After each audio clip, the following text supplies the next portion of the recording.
lot of stuff can be fit into a single Minecraft chunk. A base, a farm, even a mob grinder.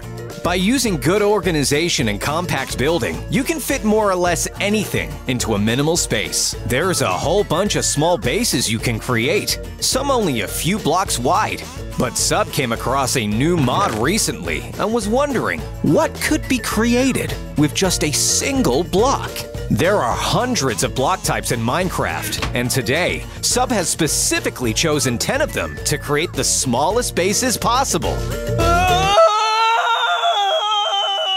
The mod we're going to be using today is Little Tiles, and can be found in the link in the description. The mod allows you to craft some very useful tools, such as a hammer, bag, and chisel to help you break a regular block into lots of different pieces, just like Sub is doing right now.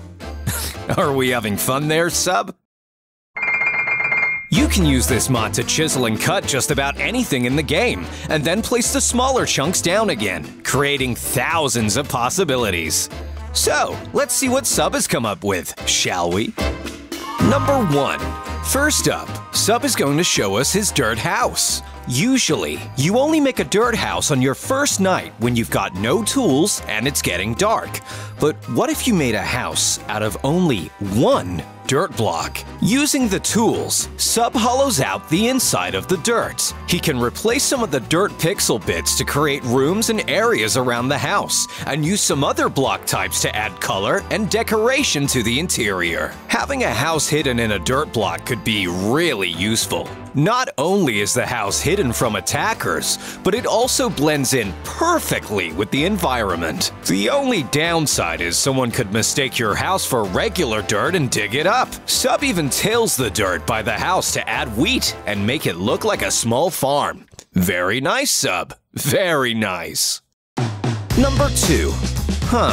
Sub is bored of playing with dirt, so he's decided to grab some wood instead. Now he wants to make a miniature base that looks like a doll's house, but within a block.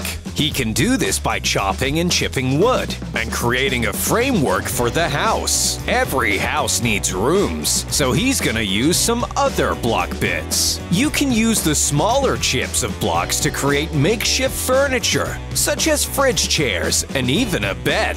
You have a living room, kitchen, bathroom, bedroom, but what's missing? Oh, what about a place to store all of your items? A storage attic! You still have some space outside of the house to decorate the garden with a nice driveway to make the block look a little more appealing. Sub has even added a cute mini car. Oh, number 3. It's getting a little late, so Sub wants to build something slightly more entertaining. Do you like music, Sub? Dancing? Well, how about we make a party block next? Minecraft has a rich history of disco rooms and party houses, where you can show off some of the rarest blocks you found, and even your building skills. Sub is gonna use the most musical block in Minecraft, the Noteblock. Carving out the inside, Sub has added a large frontal window, and using red and golden bits, he has created a rich-looking aesthetic outside of the entrance. Very trendy. A party room just can't be a party room without a dance floor. How you feeling now, Sub?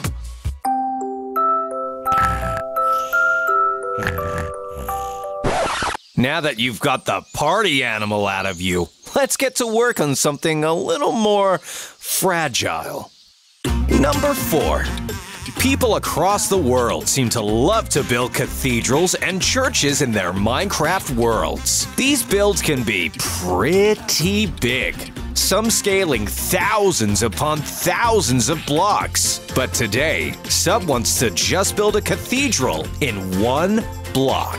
Using some stone brick and various colors of stained glass, he has created a structure that resembles that of a cathedral. Notice how the arched roof really helps to shape the base, and with some impressive windows, he just needs to add some carpets and aisles along with an altar. Hey, very cute, Sub. I'm sure any city would be happy to have this. So, when are you getting married?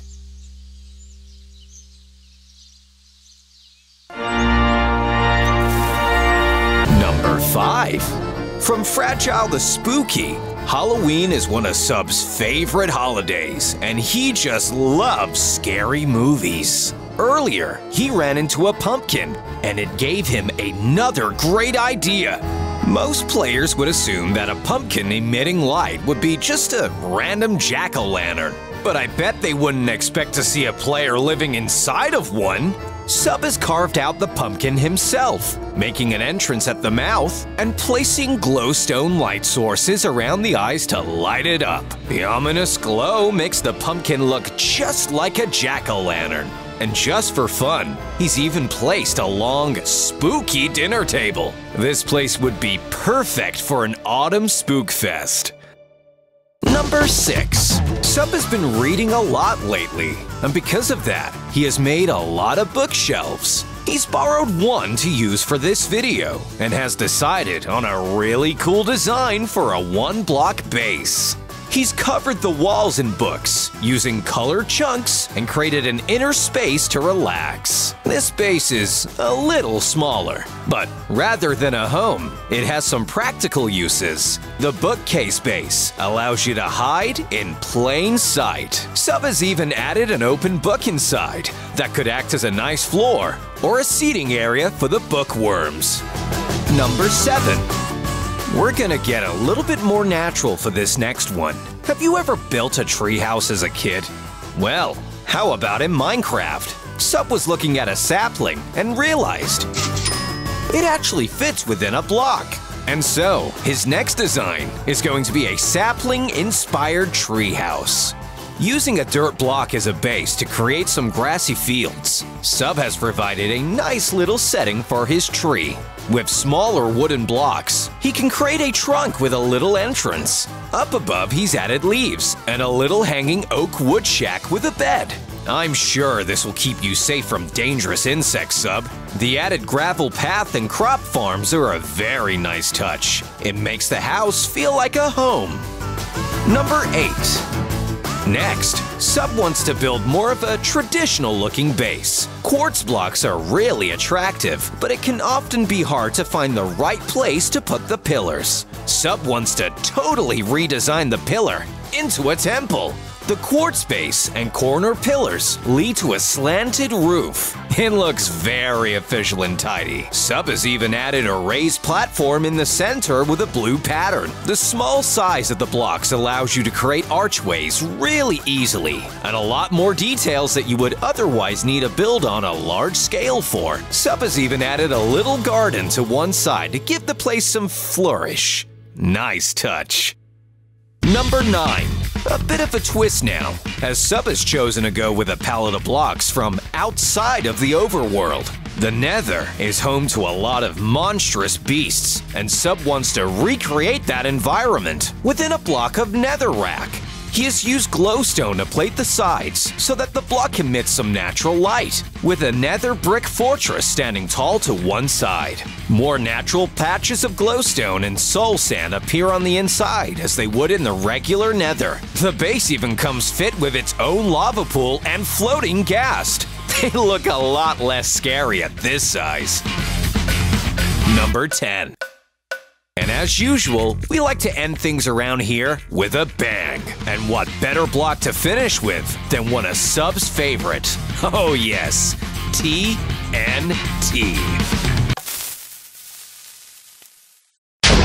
Renowned for ruining homes, causing destruction, but also being quite a lot of fun. TNT is a block that players are sure to stay clear of, so it's probably a great choice. Sub has carved a creeper face into the block, meaning you have to enter through the mouth. Kinda freaky, right? The creeper face is a global symbol of explosive doom, and the eyes make for some pretty great windows. Inside, Sub has placed some more general furniture, such as a cute table and bed. What a lovely set of mini houses you've created today, Sub. You should be proud.